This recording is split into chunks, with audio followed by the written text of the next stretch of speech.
Let's see. And tell us where you are. This is Tooele County, Utah. It is beautiful. Very nice. You can see. Very beautiful. Wow, look at that. There's the Great Salt Lake. I love, the Great Salt Lake's over there, but you can't see it. Oh, I love the when there's snow on the mountains. It's beautiful. yes. Wow. I am in South Dakota, so we too have snow, but it's not just on the mountains, it's everywhere. So those of you that are hopping on, say hello. I'm going to get this shared on Facebook, so if you are able to share this on Facebook as well, that would be wonderful. You know what, I'll let Dr. Saunders just kind of give you an overview of what we're going to talk about today while I share this to Facebook, if that's okay. Okay, so today what we want to talk about is insulin. Because we talked a little bit about insulin before, about how it's used and why we need, for type 1 diabetes, we need injections of insulin, but type 2 we don't. And several of you have had questions about that. Why does the doctor recommend taking insulin injections in someone with type 2 diabetes when they have insulin resistance or sometimes often too much insulin? So those are the things we want to discuss. What is insulin? What is it for? Why do we use it? And why is it so important in diabetes?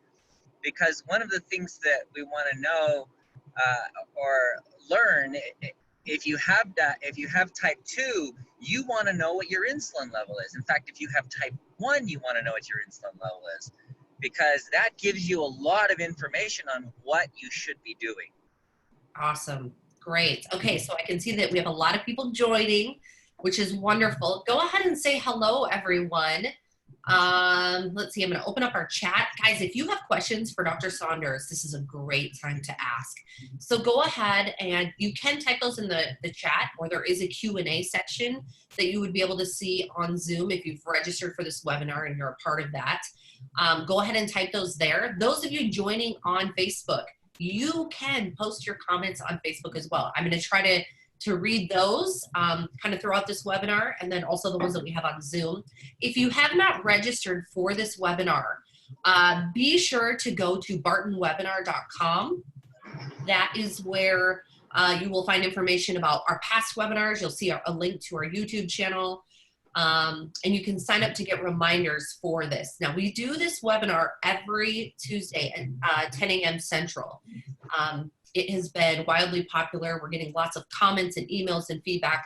It's a really great opportunity to ask Dr. Saunders questions, to learn from him. He has been heavily involved in the reversal of type 2 diabetes for years. He's helped thousands of people tackle this, and so he comes with a lot of wisdom, and we want to make sure that you guys are taking advantage of this free webinar. So again, if you know or have a loved one who could use this information, or you know would benefit from this webinar, please share this with them.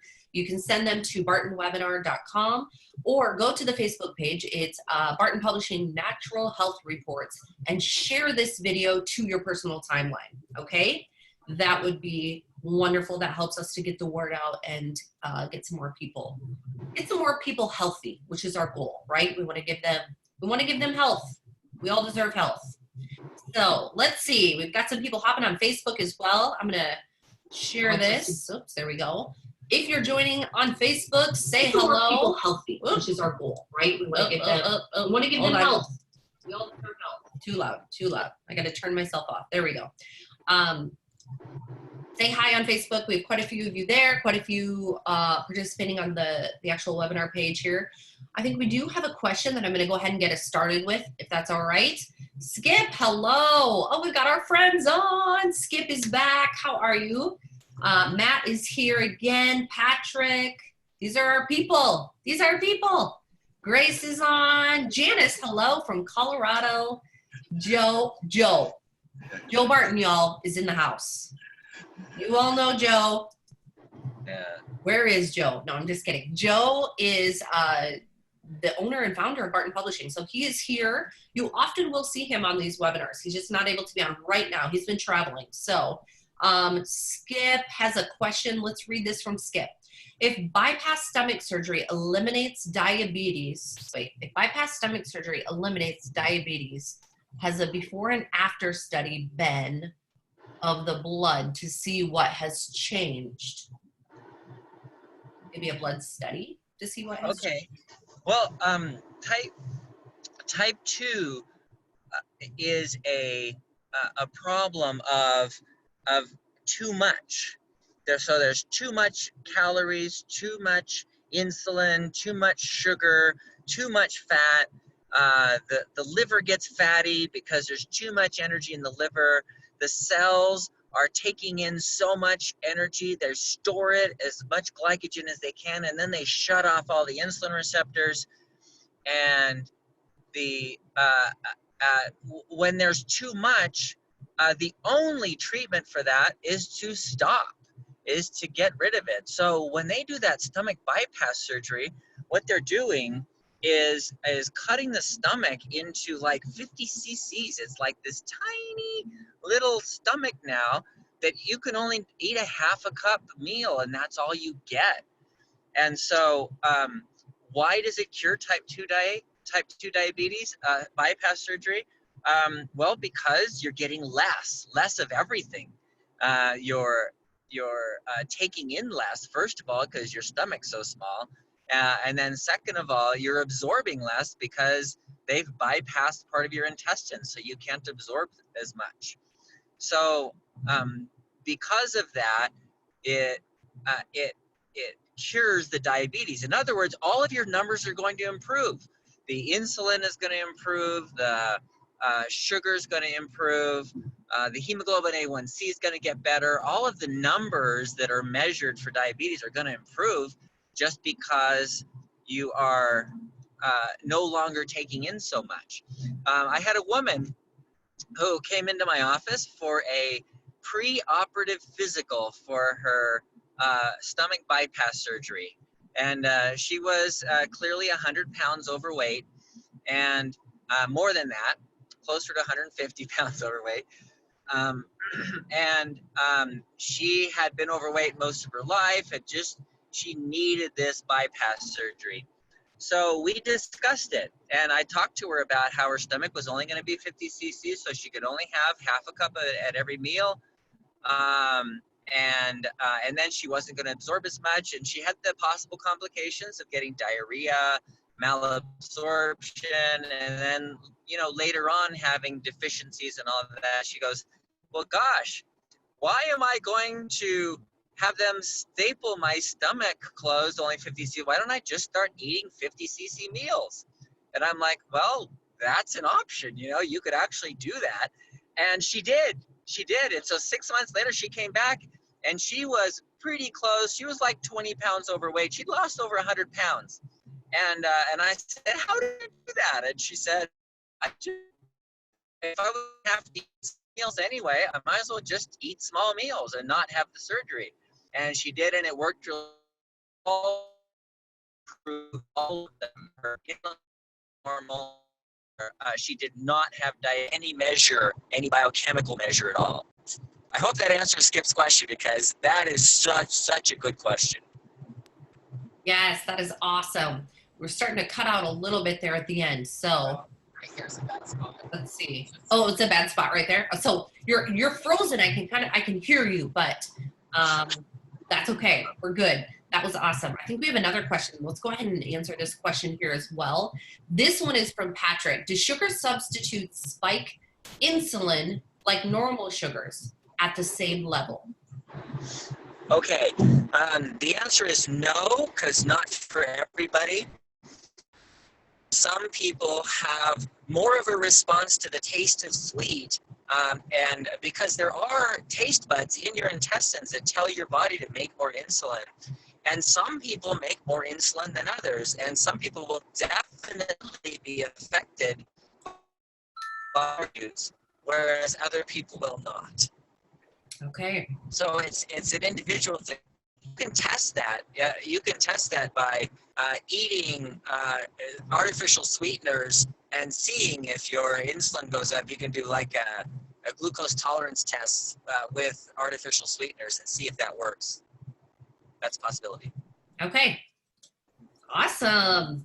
Okay, so I think while we wait for his reception maybe to get a little bit better, I'm just going to see if I have any other questions and read through some of these comments here. Okay, we got Skips. Jane has joined us from Iowa, my neighboring state. That is great. And Joe says he's recovering from too fun of a trip. He got home after 2 a.m. this morning. Oh, Joe says, I'm doing great. Thank you, Joe. You're very good. Okay. Skip says, is fatty liver disease a cause of diabetes, and can it be diagnosed? Okay. Fatty liver disease is one of the signs or symptoms of diabetes. What it is, the liver is producing energy. The liver has some control over energy in making fat into sugar, or making glycogen into sugar, and then making sugar into fat to be stored. But when you're really insulin resistant, then the fat stays in the liver, and the liver builds up fat, and it's actually toxic. The glycogen builds up too much, and the cells are dying. And so because the cells are dying, the liver gets fatty and pretty much stays fatty until all of that energy is used up. Okay. All right. Should we do 2 more questions and then we'll get started, I think, talking about our topic for today. So guys, as you're hopping on, first say hello, let us know where you are tuning in from, and then post your questions because we're going to be answering these throughout the webinar.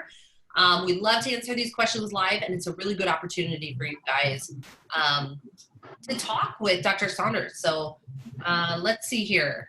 We've got quite a few questions coming in, so let me kind of go through these here. What happens with blood sugar when you are on the 16-8 fast? Okay.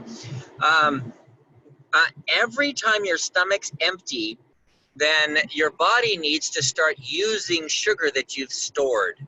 So your cells are storing sugar, and as they store sugar, they build up too much sugar. And so that's why they block off the insulin. They say, we can't take any more insulin. We can't take any more sugar in, so we're going to block these insulin receptors because the insulin opens the door. This is what we're going to talk about today. So every time you fast, you start using up the sugar that you've stored. And of course, that's going to open up then the cells to bring in more sugar because they're going to be using it up. That makes us more sensitive. So that's our topic today, actually. Yeah. That's a good one. That might be this might be a good time to kind of move into that, actually, and then we'll answer some more of these questions. So guys, the topic for today that we've had a lot of people asking about insulin, so we're going to be talking about the dangers of insulin. So why don't we just transition actually right into that? If you want to talk a little bit more about that, talk about what insulin is, and we will sprinkle in some of these questions here in the middle as well. Okay, so insulin is a hormone that affects almost every cell in the body. Insulin is all about regulating your metabolism, and it's not just sugar. People all focus on the sugar, but it's so much more than sugar. We need insulin to bring amino acids into the cells to be able to make proteins.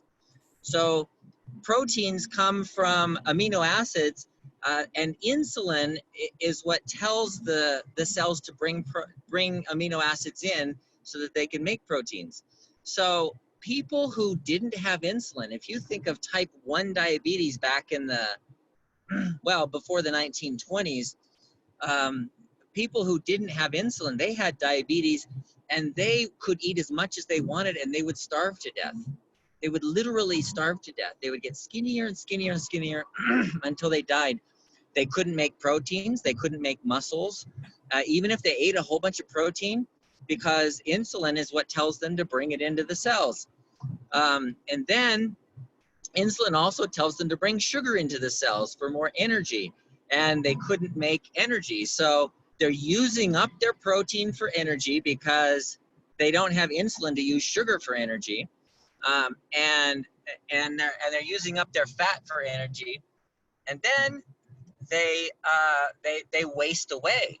So now we have insulin. What does insulin do? It tells your body, hold on to fat, make more fat. In fact, the reality is we cannot get fat without insulin. It's impossible. And so imagine if you have an oversupply of insulin.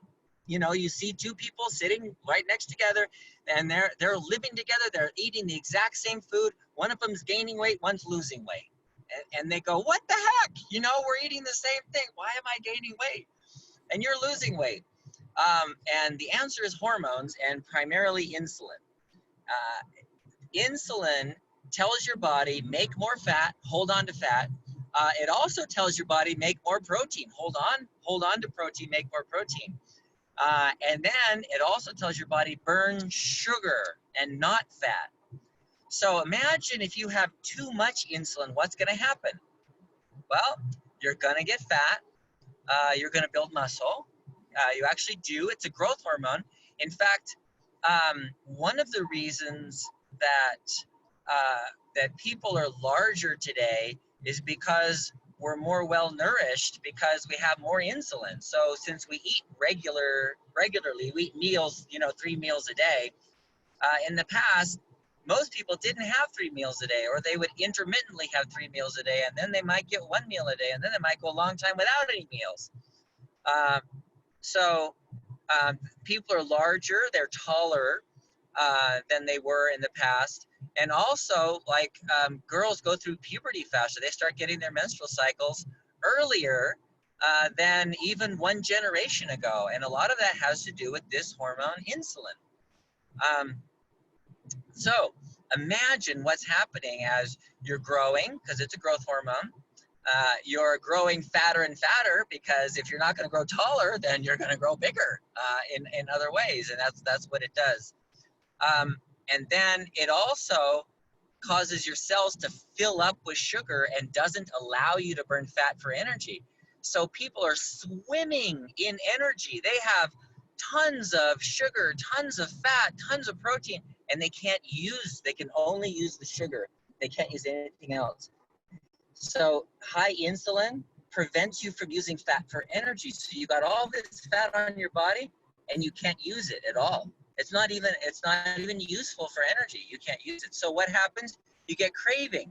You say, man, I'm getting hypoglycemia. I got to eat something. And then you eat something. And then what happens? You put on more fat and gain more weight. And the insulin is a terrible hormone for lifestyles today, because we have too much of everything. Now, if you lived 1,000 years ago when there was like famine periodically and all of that, the insulin would save your life, because while you were eating, then you're making all this insulin, you're storing a whole bunch of fat, and then you could survive for long periods of time on your fat without eating at all.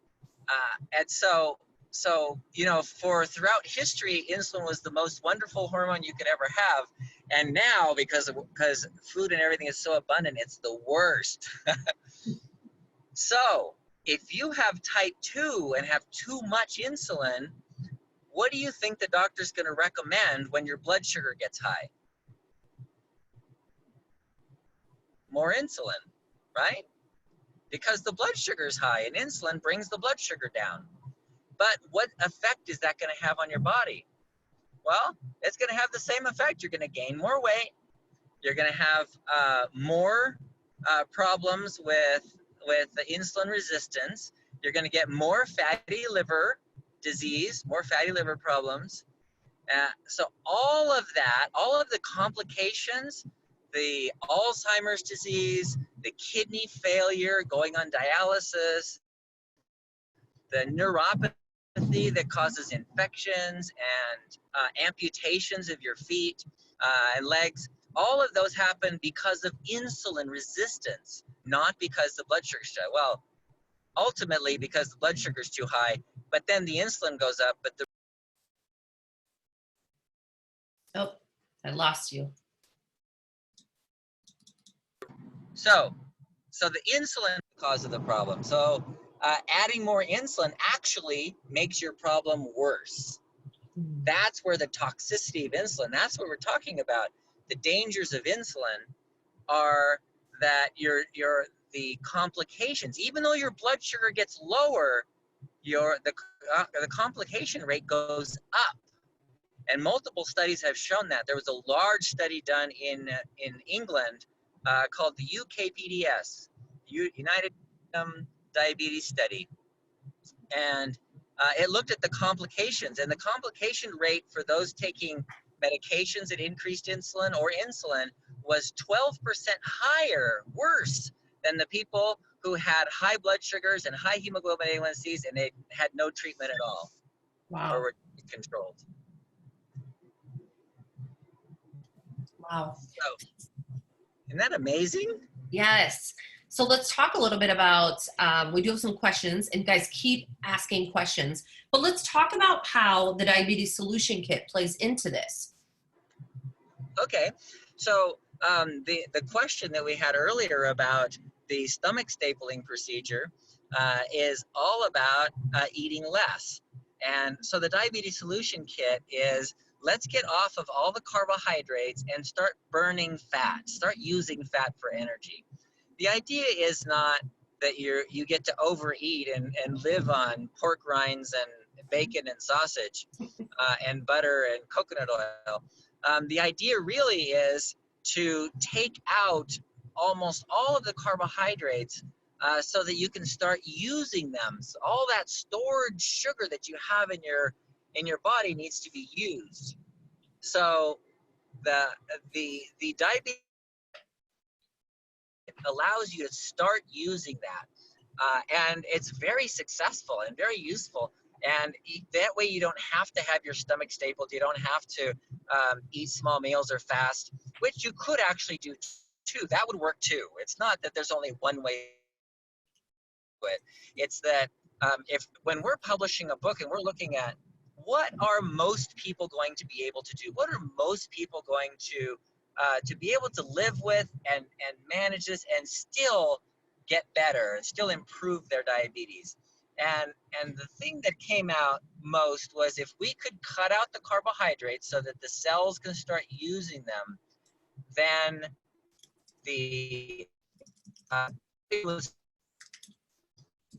just that change of metabolism from sugar burning to fat burning, that changes everything. It changes diabetes completely. Okay, I'm going to stop your video just for a minute. I think that'll prevent the cutting out, maybe. Okay. There we go, or at least will help, I believe. If you want more information about the Diabetes Solution Kit, there is information at bartonwebinar.com. We have a lot of links to various things, so you can see information about the supplements that we offer. You can see a link to our latest YouTube, well, actually our latest webinar that we just did this last week, which was on our kidneys, which was a really, really good conversation. So make sure you watch that. But you can also get a link to our Diabetes Solution Kit, which is what Dr. Saunders was just talking about. So I'm going to go ahead. I'll put that here in the chat. And then if you are on Facebook, you can see that under the pinned comments. Okay, so I have the link there as well. Let's go ahead and go to a few of these questions. I'm going to put your camera back on and see how we do here, Dr. Saunders. Let's see. I can actually, maybe you're able to do that. Yeah. It's not going to let me do it. Ask to start video. There we go. Okay, so now you might be able to. Let's go ahead. This is a good question Joe asked, and you were talking about toxicity. What does it mean when insulin becomes toxic, and how do you define that? Okay, excellent question. Excellent question. So everything that exists in the world is toxic at some level. You know, how much do we need water? Well, we need water. People say drink 8 glasses of water a day, but actually people can get toxic on water from drinking that much. And water toxicity is when you get too much water and your kidneys can't handle it all, and you start losing your electrolytes. And so then you become water intoxicated. And I actually had somebody almost die from water intoxication. She was just drinking too much water. So the definition of toxicity is too much. Now, how much is too much botulism toxin? Well, people get injections of botulism toxin every day. There's doctors that specialize in injecting this highly toxic substance into people's muscles to paralyze them. And so micrograms, little teeny amounts is enough to kill somebody. So they're injecting smaller than that, you know, and using it therapeutically. So insulin is so important. It's such a necessary hormone that, you know, like I said before, if you have type 1, you die without insulin. You need it. It's absolutely necessary. But you become toxic when you have too much. So then the next part of the question is, how much is too much? Well, unfortunately, a number isn't really a good way of looking at it, because insulin is made and then it's released and then there's none, and then there's released and then there's none. So too much is when you're gaining weight. If you're gaining weight, you have too much insulin. That's a pretty simple way to look at it. That's good. Okay, I'm gonna ask this question from Matt. Let's see. Matt says, I started the reversal program about 2 months ago, and I have lowered my blood sugar down to a range of 90 to 110. Yeah. However, 2 weeks ago, I started a mild exercise program, and I've seen my numbers go up to 100 to 140 range. Could this be because I'm actually becoming less insulin resistant? Yes. Well, not necessarily. There are so many other factors involved. It's not such a simple thing as, you know, 1-to-1, this much insulin or this much insulin resistance. Because when he starts exercising, he's releasing other hormones that cause you to make more energy, make more sugar so that you can burn it. And that would be like glucagon, is a hormone that's made also in the pancreas with insulin. And it causes the liver to put out more sugar. So people often, like, they say the same thing. You know, I started on the program. At first it started going down, and then my blood sugar started going up in the morning again. And usually that means because, yes, as you're becoming more sensitive to insulin, your blood sugar is dropping low, and then you release glucagon that tells the liver, hey, make more sugar, put out a bunch of sugar, and it does. And so as the liver puts out more sugar, then your blood sugar goes up, and you're going, what the heck? Blood sugar is not a good measurement for any of this. It's a sort of a substitute measurement instead of the real thing. What we really want to know is insulin resistance. Okay, good question here, Matt. Let's see here. Skip says, is there a cheap insulin test? Oh, well, there's an insulin test. There are several ways. You can look at insulin itself, and a fasting insulin level is helpful. But there's most labs will now do what's called an insulin resistance index, and that's often more helpful. And you can do insulin based on that insulin resistance index. Then you can judge how much insulin resistance you have, and that's actually a much better way to look at it. Okay, we have a couple questions from Gordon. Gordon, if you are on, which I think you are, would you be interested in coming on camera and asking your questions? I can just give you access to turn your camera on, and then we'd love to see you. In fact, any of you that want to turn your camera on, you can. We'd love to see your face. So let me know if you want to comment in the chat, Gordon. You can go ahead and do that. Oh, I think Dr. Scott might be at the airport. Let me see here. If anybody wants to ask a question on camera, go ahead and let me know.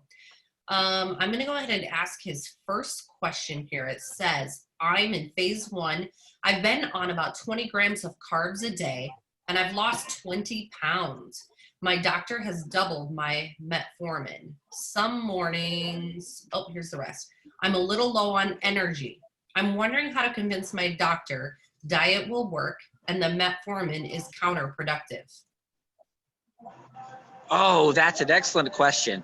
Okay, what metformin does is it has some kind of, it actually is a poison. It poisons the mitochondria's ability to use sugar for energy, and because the sugar is blocked, then the body's sort of required to use fat for energy. And because it starts using fat, you know, that's a good thing. That's one of the things that we do in the diabetes solution kit. We want people to use fat for energy and not sugar. And so that's what metformin does. However, if you're on a very low carbohydrate diet and now you're burning fat, you don't want the mitochondria to be inhibited, because that'll inhibit energy. So at some point, it becomes counterproductive, and then it's no longer a good idea to use metformin. So if your insulin resistance index is dropped low enough, less than 1, then you can, and I don't know if you're not measuring that, if you're looking at blood sugar, then your blood sugars start getting in the more or less normal range, to where you're in the 100s, especially like in the low 100s. It's a good idea to stop metformin, and then you can use your own mitochondria, use your own energy. Okay, let's see. We do have a question from Edward Sosa. If you are on, would you want to come on and ask this question live? We'd love to have you ask Dr. Saunders while he is here. Just comment in the chat, and I can turn your video on and you can ask him this question. Okay, we did have a good comment here. Let's see. I can't see who this is from, but it says, surely the medical industry must know about adding more insulin to an already overloaded system is a bad thing. Why do they continue throwing gasoline onto the fire? Okay, it's the difference between where the research is. So research scientists know all of the things that you're talking about and the things that we're talking about. That's all well known from the research point of view. But from the clinical point of view, medical schools are still 20 years away from putting this into practice. So most of your doctors were trained 20 to 30 years ago, and they're training the new doctors 20 to 30 years ago. From what information that's 20 to 30 years old. And it takes a long time for this information to filter down to practice, where doctors in practice are actually saying, hey, let's measure your insulin. Oh, your insulin's too high. Let's not give insulin. In fact, I recently read an article in a medical journal by an endocrinologist, a specialist in diabetes, who said, oh, I don't measure insulin levels because I've never found them to be useful. I just look at blood sugar. Well, if you're only looking at blood sugar, then you don't know how insulin resistant you are. You don't have information to be able to know whether you need insulin or not, because no one ever measured your insulin level. So if you're just measuring blood sugar and you're saying, I'm going to lower the blood sugar by giving more insulin, that may be counterproductive. But so that's why it takes a long time for that information to filter down. Sure. Okay. Okay, Edward, would you like to come on and ask this question? Yes. Oh, you're there. Great. Is it okay for me to turn the video on? You can actually turn your video on if you would like, but we can hear you. So if you can turn your video on, okay, we can see you. Are you finding the button? Can you hear me? We can hear you. Are you able to turn your video on? Well, maybe I don't know how to do it. I don't know. That's okay. That's okay. If you want to go ahead and just ask your question, that'd be great. Yes. Let me ask. I've had diabetes type 2 for 10 years, and recently my A1C numbers have increased.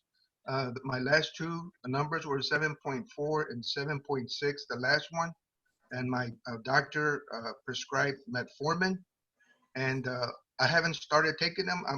I just, I'm reluctant. I want to do everything I can to before I start medication, and I'm in the twilight zone here. I don't know what to do, but I've been, studying and reading, and then I through research, I read a couple of places that people.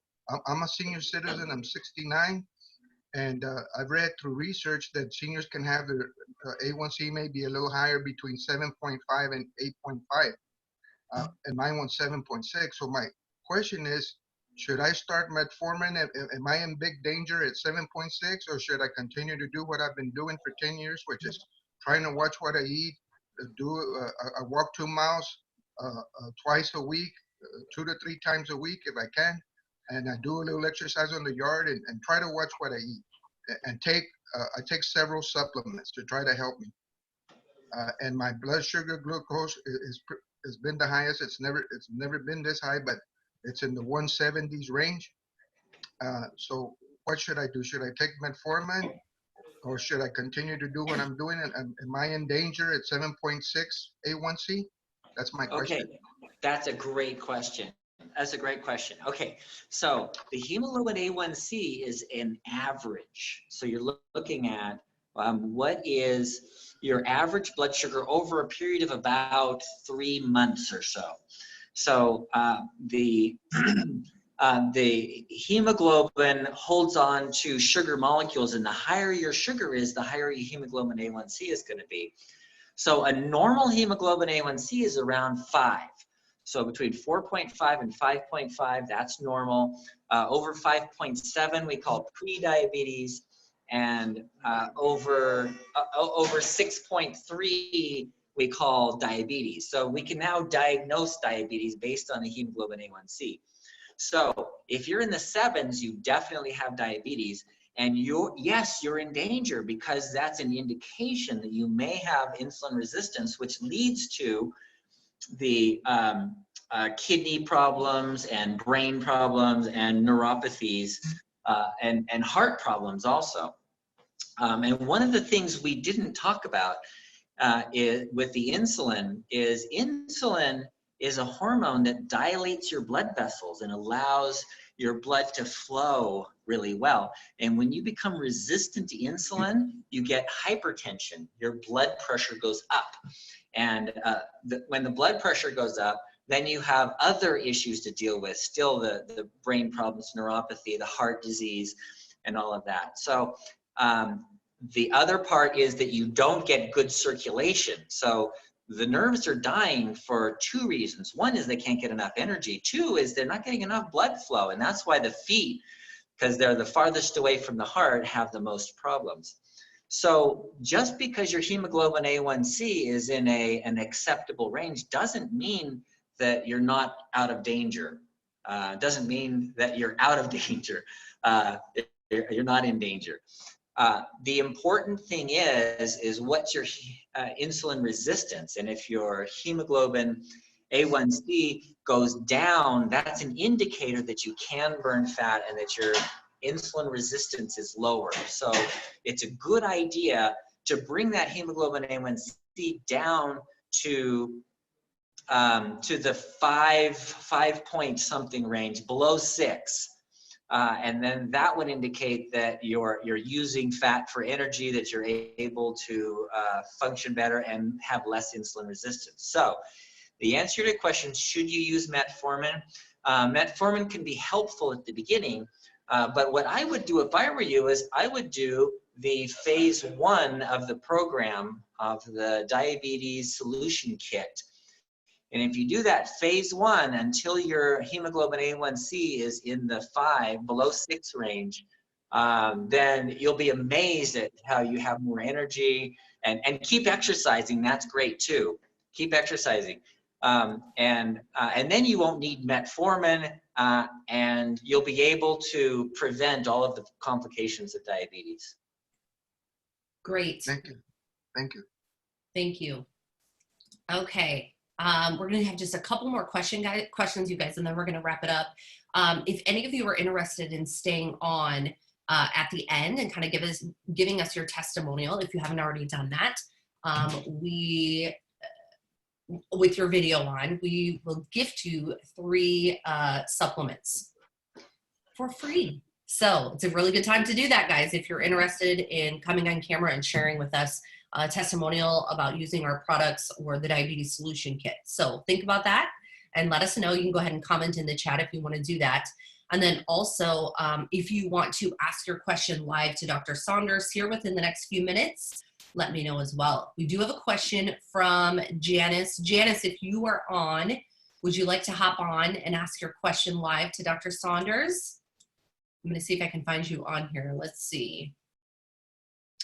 Janice, there we go. I'm promoting you to panelist if you would like to do that, and then you can turn your camera on. We'd love to hear from you. I can unmute you as well, and you can ask your question live. Looks like Dr. Saunders is promoting some type of a Ford company here. You know what, Skip has asked too, what is the name of an insulin resistance test? And then he also wondered if he can only test every 6 months. Is that enough? Oh yeah, once every 6 months is fine. That you don't really need more than that. The insulin resistance index, it's called insulin resistance index. And that's probably about the best test. Okay. All right, Janice, I'm going to unmute you if you're available. I don't know if you are. We'll see. Are you there, Janice?